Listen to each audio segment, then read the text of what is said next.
In response to the full-scale invasion of Ukraine in February 2022, the EU has imposed sanctions targeting Russia's oil and gas industry. The Kremlin's loyal media has been steadfast in their efforts to construct a disinformation narrative that Europe cannot survive without Russia's gas. This narrative claims that Europe has entered a long-term energy crisis and became even more dependent on the US. But what is really happening?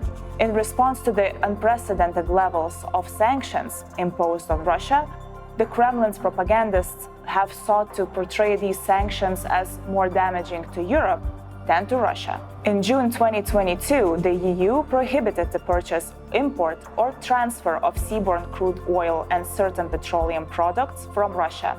They estimate that these sanctions will cover nearly 90% of Russia's oil imports to Europe and significantly reduce Russia's trade profits. Moreover, the EU has been able to fill its underground gas reserves to 95% of capacity through voluntary reduction of demand, avoiding the catastrophe which was predicted by pro-Kremlin outlets.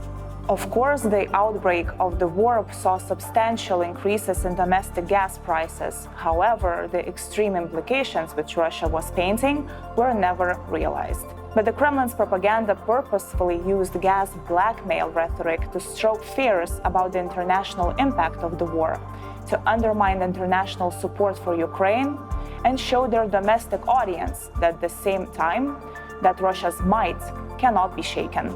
The reality is that in the wake of the war, the EU has pivoted away from its reliance on Russian gas, and that Russia will undoubtedly suffer economically as a result of the invasion. Thanks for watching. You can find all of our analysis on debunk.org website, subscribe to catch our latest videos, and also follow us on our social media channels.